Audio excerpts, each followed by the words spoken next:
The light and the dark. Look, that's the end of 2020. Cautious hope that this pandemic could end as the trickle of vaccines rolling out to Canadians becomes a steady stream over the next couple of months. The Prime Minister says 125,000 doses of the Pfizer vaccine will arrive every week in January. More than 400,000 doses are arriving ahead of schedule. But there are still massive challenges ahead, especially if other countries start vaccinating at a far higher rate. Could vaccine envy take over here? And what about the economy? What are the challenges ahead as the Prime Minister promises to keep the spending going well into 2021? Does he really need to? Let's bring in the scrum to digest all this. Joyce Napier is our CTV News Ottawa Bureau Chief.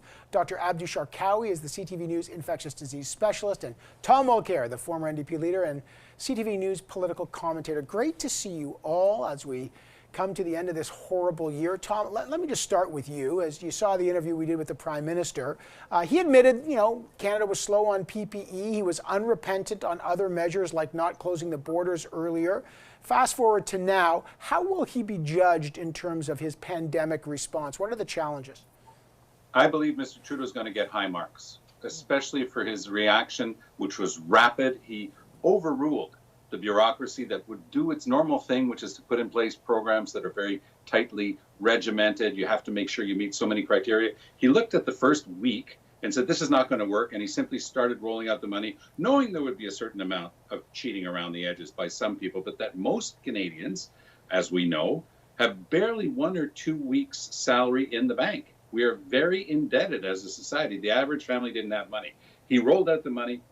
They were able to put groceries on the table, and everybody gets to worry about the rest after. I think he'll always get top marks for that. With regard to the vaccines, it has been a bit of an up and down, but so far, I think that the rabbit that he pulled out of his hat when he was able to go ahead of his own predictions, I think he's even going to come out smelling roses on that one. Interesting. Joyce, in your view, biggest successes and maybe failures going so far and then going ahead? Well, I think the biggest success of this government is to understand early on in this pandemic that if you shut down the economy, you've got to give people the money to survive. And that's what they did. And I think that was absolutely brilliant. I'm not sure that their clawback now is as brilliant at a time when, in fact, these are people who made less, $5,000 or less, and you go back and ask them for the money. I mean, these are not huge salaries. This is not a huge amount of money. And, this is money that people needed because they cannot work, because you can't get jobs nowadays. It's not that easy. And the economy won't pick up that fast. These vaccines, you said it's a sort of like a trickling drip, drip, drip. How fast will it be before life gets back to normal? So there will be more spending. And I think the smart communication strategy was to get us used to not a couple of $1 billion, but tens of billions of dollars. And now hundreds of billions of dollars became, so another 100 billion.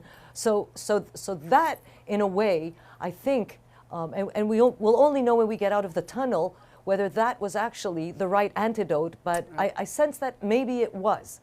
Yeah, well, it's a pretty expensive tunnel so far. Dr. Sharkawi, let's talk about the other tunnel, and to pick up on Joyce's metaphor there, the health tunnel. We're still in it. For all the light at the end of the tunnel, man, you're working in it every day. What's it like now? I mean, we got some dark months ahead. What message does the PM need to send right now? I think the message is that we shouldn't take anything for granted. This pandemic has really exposed the fact that our healthcare system at the best of times really doesn't operate at optimal levels, whether you're talking about efficiency or frankly safety in terms of people who are marginalized or are disproportionately affected by the other social determinants of health. And so I think we've all got to take stock of this and move forward, recognizing that our healthcare system is not infinite in terms of its resources, and that the public health messaging is going to have to be very strong. It's going to have to be very consistent, and especially when it comes to vaccine education and engagement around the safety and effectiveness of vaccines, that's something that really needs to be a priority so that people take the vaccine and do it without too many doubts or fear guiding them. Yeah, it's interesting. The premiers want $28 billion more a year, every year in a health transfer, Tom, and that raises a lot of economic questions. The Prime Minister told me he's unapologetic about the big spending, even though he gave Canadians, according to Stats Canada, $33 billion more than they lost.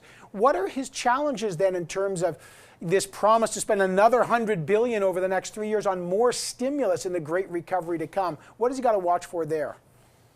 Well, I think that that's his ballot question. He goes to the voting public in 6 months, 8 months, and says, look, this is what we did. This is our background. This is who we are. We're Liberals. We think that the money should have flowed to you and your family, and we're not going to stop that right away and hit a wall.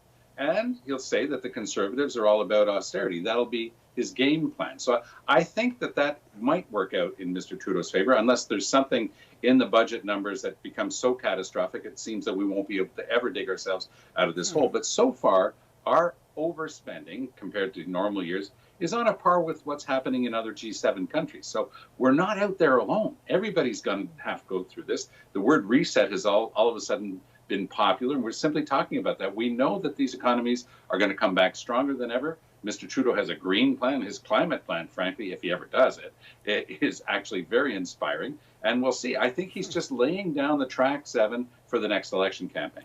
All right, I got to leave it there. Joyce and Tom and Dr. Sharkawi, first of all, thanks to all three of you. Great to see you, Dr. Sharkawi. I know for all of us, thanks for your tireless work on the front lines. I know it's not over. You probably don't get a break, and we will. But thank you so much.